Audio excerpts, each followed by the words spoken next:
Thank you, Ajay. It seems a little odd to be addressing an India conference full of people in the room who know a lot more about India than I.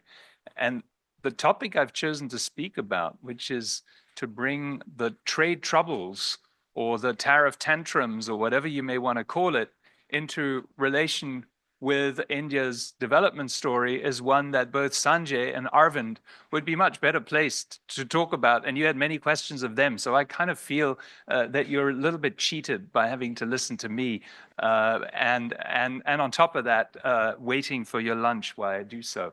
And now waiting for the slides to come up, which I will need to take you through my thoughts. But I did want to do this because I do feel, let me put it this way, when we thought 3 or 4 weeks ago, beginning of April, 3 weeks ago, how are we going to do the spring meetings in the wake of a tariff announcement that we thought, that essentially in this form nobody had really expected?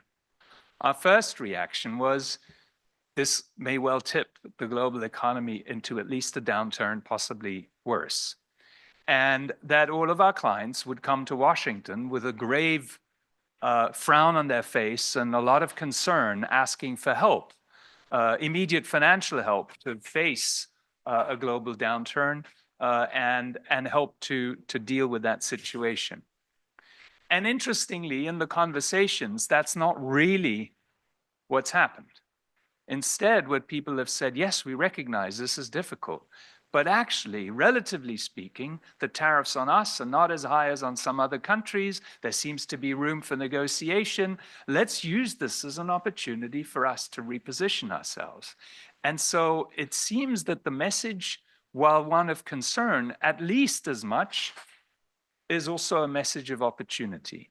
And so if some of your questions to Arvind and to Sanjay were, well, what's different now? India's missed so many boats to get on the manufacturing, what's the right analogy for boat? I don't know. I was going to say so many locomotives to get on the manufacturing train, or whatever the right analogy is. Why would this time be different?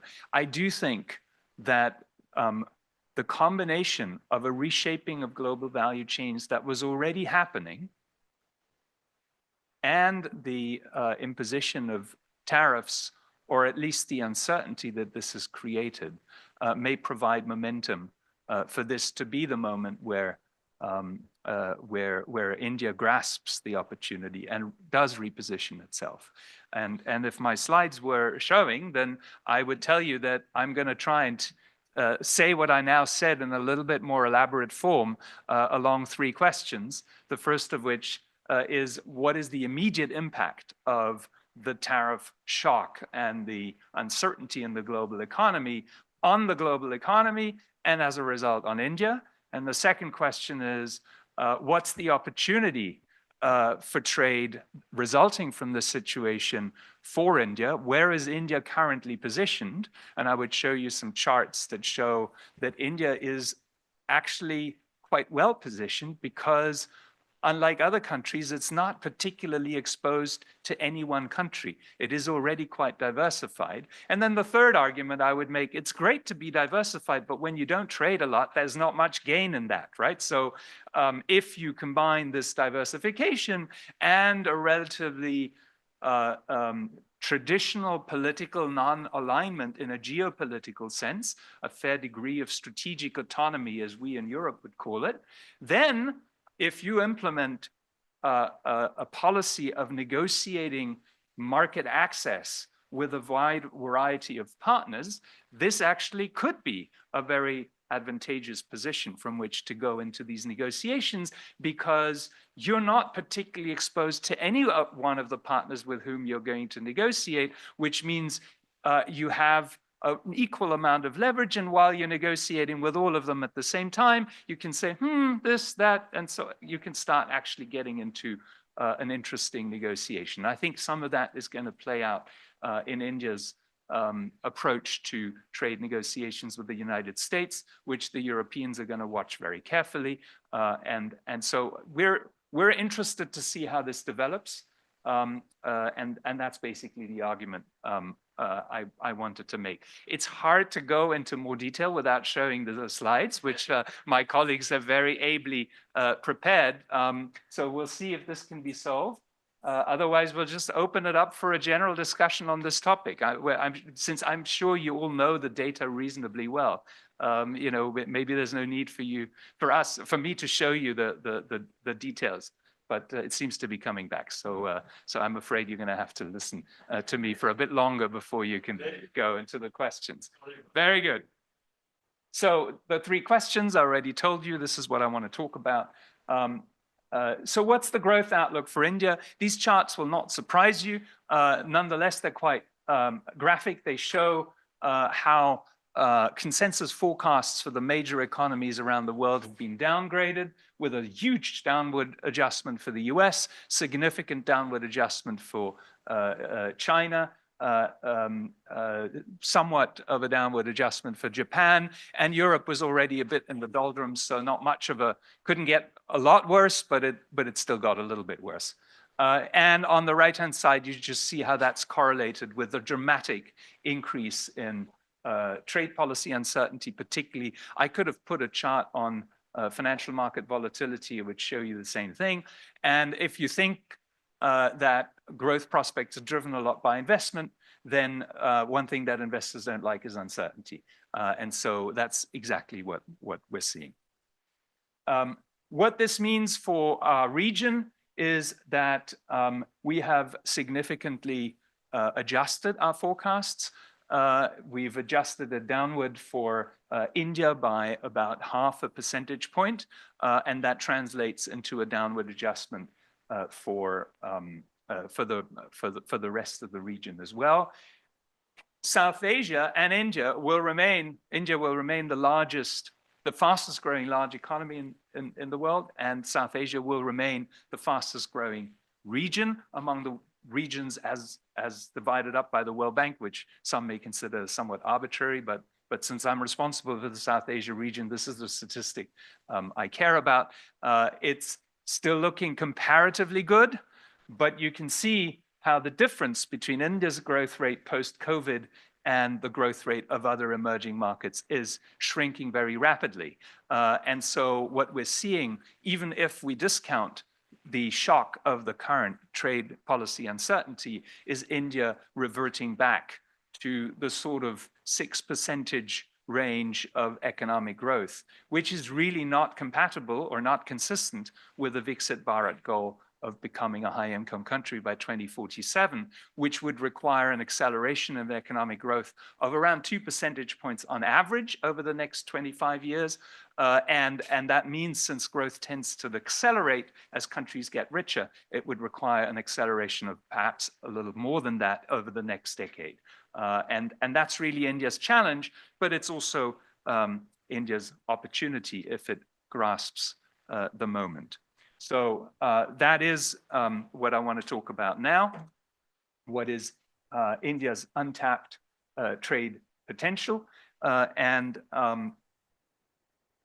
you can see on this slide that India's exposure to the trade shock that was focused on the United States and on goods is less than many other countries.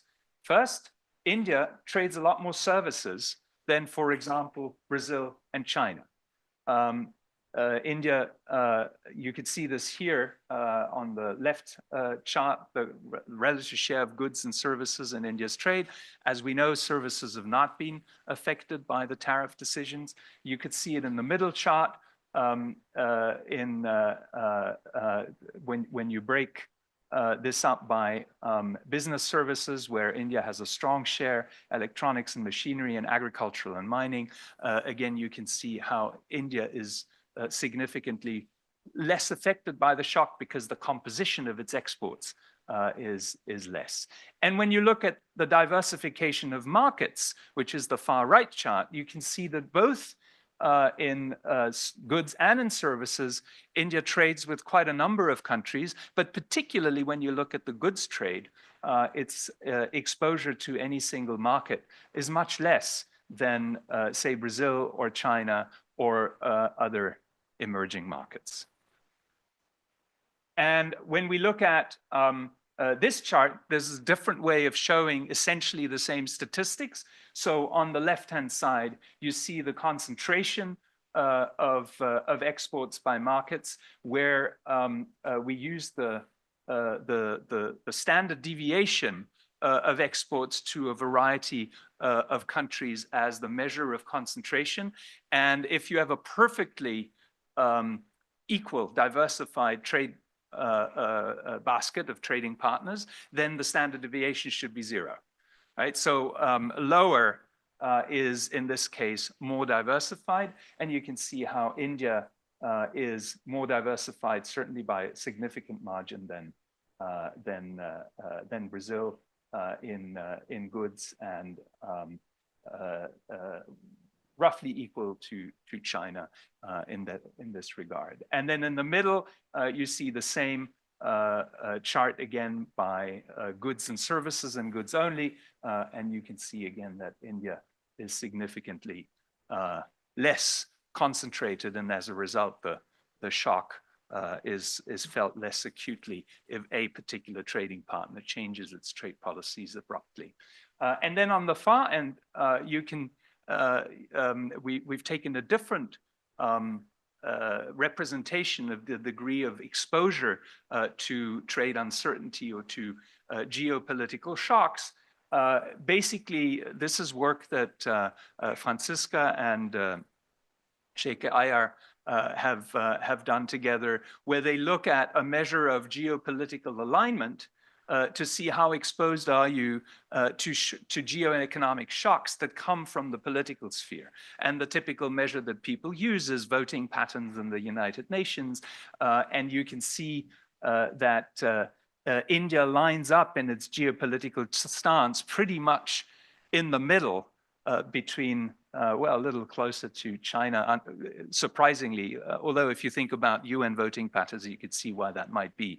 But certainly seems relatively well diversified in geopolitical terms as well. So that's India's trading opportunity if it were able to take advantage of it, but you can see that it currently doesn't.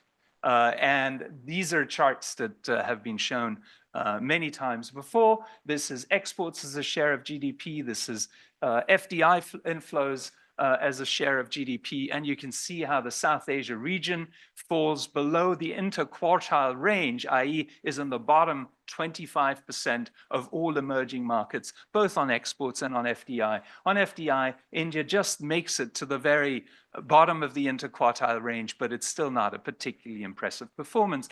And we know from the literature and the empirics that the two are correlated. So when you trade a lot, you're likely to attract more foreign direct investment. Foreign direct investors can be attracted if you have a large domestic market, but most of the big multinational companies go into a country not only to be in that country, but to use it as a platform for part of their global value chains. And that's the kind of trade that India has struggled to integrate itself with the exception of the three, the success cases that Arvind talked about.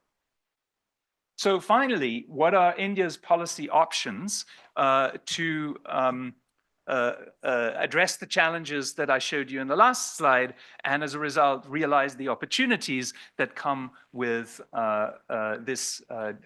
these shifts in global trading patterns and more broadly in the geopolitical alignment that is happening. So India's policies on trade and investment are restrictive, and that again is no surprise. That correlates with India not trading an awful lot. You can see here that India's tariffs are above the interquartile range, so the average tariff rate in India is in the top 25% of emerging markets. The same is true for most of the South Asian countries. The only region reason Pakistan and Sri Lanka fall outside of the top of the interquartile range is that they use para-tariffs, so non-tariff barriers, regulatory barriers to trade, but the impact is the same. They trade very little. And the same is true for FDI restrictions, where on 3 different measures of FDI restrictions, whether at entry, whether in terms of the permission to invest in particular sectors, or when you put them all together, India has a higher degree of protection against foreign direct investment than the average, certainly the average emerging market, and again, is above the interquartile range, meaning it's in the most restrictive 25% of all emerging markets. When you look at India's free trade agreements, you can see that the trade agreements that India has cover a smaller share of global GDP. But when you look at the trade agreements that India is currently in the process of negotiating, then you can see that India could significantly increase its exposure to the global economy in terms of the countries with which it has a trade agreement. So the ongoing negotiations with the EU, the United States, and the UK offer the opportunity for India to have trade agreements with a much larger share of the global economy. On the right side, you can see this in comparison with China and with Brazil. And both the countries I know well. I served as country director in Brazil. I served as country director in China. It's very obvious that China is oriented towards trade. It's very obvious that Brazil really isn't, with the exception of the agricultural sector. What's true for Brazilian agriculture is the equivalent of Indian business services. Very successful, global champions, don't account for an awful lot of domestic employment and don't generate the kind of economy-wide linkages that manufacturing has been able to generate in previous export-led growth stories. So we know from the literature that the majority of countries that have made the transition to high income have done so on the basis of exports. I'm going to have to take out my glasses because I can't remember the statistics, but they're in my presentation. Basically, I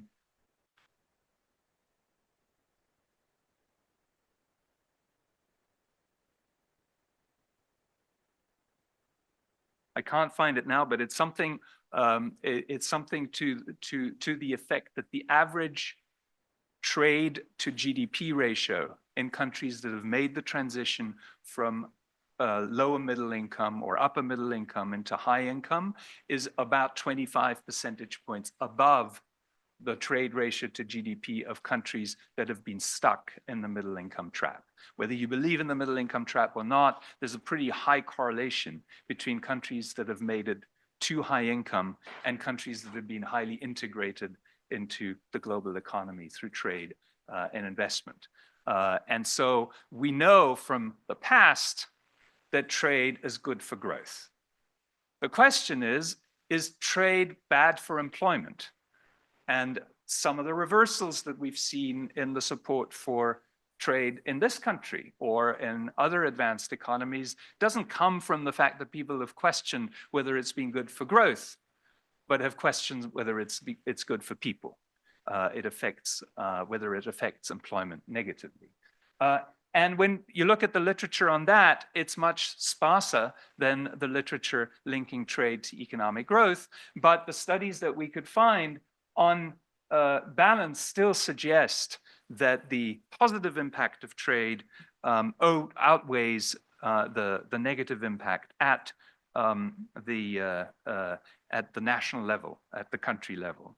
And on the right side, you can see that in relation to several of the core structural challenges that the Indian economy faces, so from the gap in productivity to the ratio of employment in the workforce, to the female employment ratio, to the ratio of private investment, again, in South Asia, we find, as well as in other emerging markets, we find that firms that trade have higher private investment, employ more females, contribute more to employment creation, and have higher rates of productivity. So if you think of the structural challenges of the Indian economy, and yesterday my colleagues, Aurélien, I think Cruz is here, the lead economist for India, presented a study on our new country economic memorandum, and it goes through some of these challenges,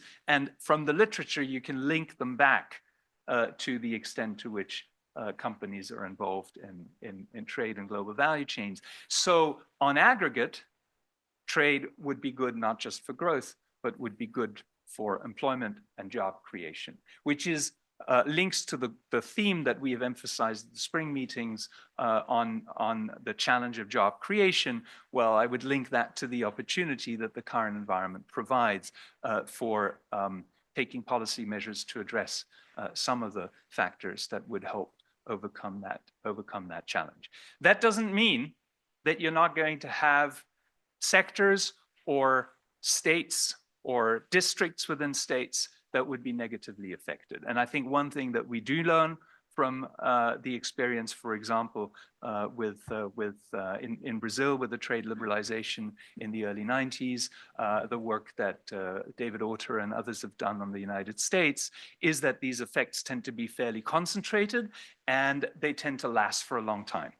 And so the idea that this is a short-term shock that can be compensated for with social protection is simply not sufficient and not adequate. You need structural, targeted regional policies or policies to advance labor mobility if you're going to deal with those concentrated negative effects. But given the vastly positive net effects, this should not stand in the way of using this opportunity for India to open up. And that brings me to the conclusion of this talk. Thank you very much.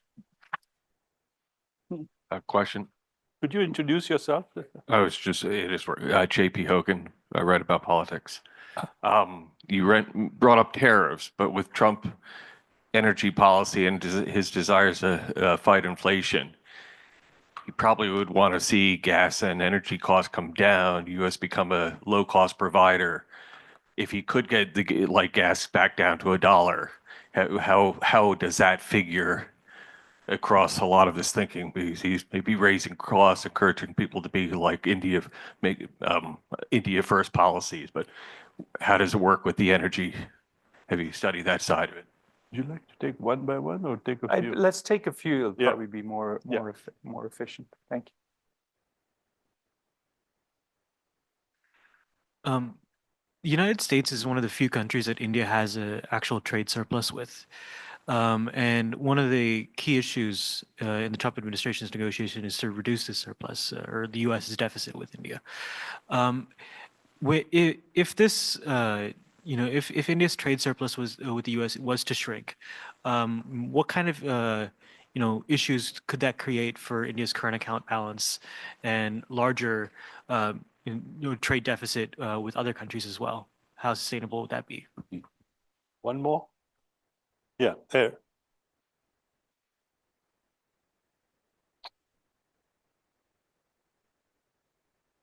Thank you, and thank you, Martin. I'm Catherine Nicholson. I'm a fourth-year PhD candidate in economics here. Professor Jaturia gave us a pretty big figure that there's about $1 billion in potential of exports, and I kind of do think that there are some domestic policies that India can take that might help that reach its potential in terms of exports. What's sort of salient in the South Asia unit in terms of like domestic policies for increasing things like port efficiency? Is it mainly an infrastructure dialogue, or are there some policies as well, like for example these like market regulation prices, or the fact that exports sit at ports for longer than imports? That's sort of things that can be done domestically. Thank you. Maybe we take, sure, let me try those three, and then maybe we have time for a second round. So lower energy prices are going to be good for India because it's an energy importer on a net basis, right? So in the short run, one of the reasons we haven't had to downgrade our economic view for the region more is that the slowdown in global demand is compensated for by a lower oil price, and that in the short run is good for India. Over the medium term, our outlook is that India will still benefit economically from continuing to pursue renewable energy because it has such abundant natural resources, in particular a sun that often shines a little too much. So it should make use of those resources to get competitively priced and independent energy supply. But in the short run, I think India has every interest to benefit from lower global oil and gas prices and is bound to do so. On your question was on trade, on surplus, on the trade surplus. That's right. I think if you ask me as a policy advisor to the authorities in India, I would say don't worry so much about this, because more imports and cheaper imports in particular mean cheaper intermediates, and cheaper intermediates mean more competitive products, cheaper consumer prices, but also more importantly, potential gains on the export side. So you need to look at the. Anyway, I'm not sure I would look very much at bilateral trade balances. I would look at the overall, current account. And India is in a good position. Its current account is around 1% of GDP. There's nothing to worry about. I would worry about the investment rate in India. India's investment rate, if it wants to grow at 8%, needs to be closer to 40% of GDP. One way to get that out is to create more opportunities, including not just in the domestic market, but including in exports. And on your question, absolutely, there's a close linkage, in fact, complementarity between policies to open up to trade and investment and dealing with some of behind-the-border issues, whether it's logistics, although India has made significant progress on that front. I think there's some horizontal issues that are difficult to resolve. Access to land, for example, is one. The labor regulations are one. But there are also some sectoral issues. So one of the things that we're emphasizing in our dialogue is to see at the state level, where a lot of the jurisdiction actually lies. Whatever Delhi may want to do, it can't really do it without the states. What are those sectors that they're emphasizing, and what could be some of the regulatory policies that would help investment and exports in those sectors? And I think Arvind had a good example of what Tamil Nadu has done in the car industry. So you could see the complementarity there. So I think we have time for one more quick round. Jyoti there, the lady there. It's perhaps a more general question. I mean, those of us who worked with the World Bank and IFIs for many decades, this whole model of export-led industry development. I'd just be curious with the events of the last few weeks, the last few years, actually, politically, if there is what is the conversation, both for you personally or internally, as to is there more nuance to this model and how we may want to look at it in a slightly more different way? Mm-hmm. One more. Any more? Yeah, Vikram, there.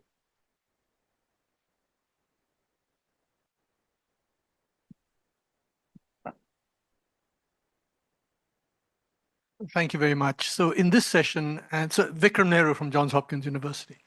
So in this session and in the previous session, three things really haven't been touched upon. So let me just mention them. The first is that China has warned countries that are now renegotiating their trade with the United States that any actions that might disadvantage China will lead to retaliatory action. So everybody seems to be focusing on the United States. Nobody is really looking at the consequence of this particular warning.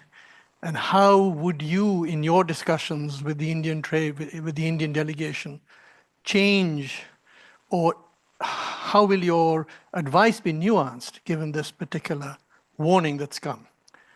The second is that I'm not sure whether you're paying attention to the recent negotiations with the Japanese delegation, the Indonesian delegation in Washington. I suspect the discussions that have taken place in India with J.D. Vance, that there's a new rule that's being suggested by the United States. It's not just the rules of origin that have normally dominated trade discussions, it's the rules of ownership. Now the United States is requiring that if Chinese firms relocate outside China, those rules of ownership will now trigger, and they will not accept those exports into the United States. How is that affecting your discussion? And the third is that nobody really mentioned exchange rate policy and the impact of any trade discussions on the exchange rate. Perhaps you could comment on that too. Thank you. Okay, that's a handful. But, That's a handful. You want to respond? Or? Yeah, maybe let me try briefly because otherwise I'll forget. So on the nuances to the model, yes, because if the world trade grows less rapidly, relying on it to as a source of demand, you know, is not going to be creating as many benefits. But I think we haven't seen, you know, the end of the realignment of global value chains, and the emerging markets are going to grow, have the potential to continue to grow rapidly. For the vast majority of countries, trying to do that on the basis of the domestic market is just nonsense because they're too small. So advising them to rely on their domestic market is basically telling them, yeah, resign yourself to a modest rate of growth because the world economy is just not going to provide that. I don't know how long emerging markets would be happy with that. They would start wanting to trade with one another, and they'd realize that works quite well even without the advanced economies. So let's get on with it. I think that's, you know, that is more likely to happen than everybody moving back into autarky, whatever the advanced economies may be thinking. And so I don't know whether I would change my advice to an average country dramatically. What we have seen is large economies like India have the additional advantage that there seem to be significant economies of scale and a lot of technologies that generate productivity improvements. And so using the domestic market to generate those economies of scale is a good idea. Domestic market integration is a good idea. The GST in India was one step in that direction. The Chinese have continued to struggle with that. So there's ways to benefit from scale economies that don't necessarily rely on exports, particularly if you have a large economy. I think the same message would go to Europe. So there's some nuances there, but I'm not sure a fundamental shift is in order. On China, I mean, India's not very exposed to exports to China. It hardly trades anything with China. So the Chinese want to retaliate, what against? And what exports from India would they retaliate against? How that negotiation with respect to China and the US and ownership rules would affect trade relations more broadly, I don't think is something we have fully come to assess. I'm not ready to make a statement on that. But I think India can afford to negotiate with the United States on bilateral market access without being unduly concerned about whether that would be harmful to Chinese interests. And you know, the worst that could happen is that if it gives the US a good deal, other countries may ask for similar treatment. And it may need to think about how to do that in a way that's WTO compatible. But in my broader story, that would be good for India because it would benefit from opening up. And so I wouldn't be worried too much about that. And then finally, on the exchange rate, I think that is important, particularly for those that are worried about additional competition. You could argue that allowing the rupee to depreciate, as other countries in Asia have done, would take some of that immediate shock away and would be a more neutral policy than trying to protect your economy through tariffs. So I do think exchange rate policy has a role to play, but I wouldn't try and sort of manage the exchange rate down. You just don't need to support it all that much. So I think that would be my general sense. Well, thank you very much, Martin. This was fantastic, wonderful keynote lunch speech, and thank you again for coming. And I know you have to go to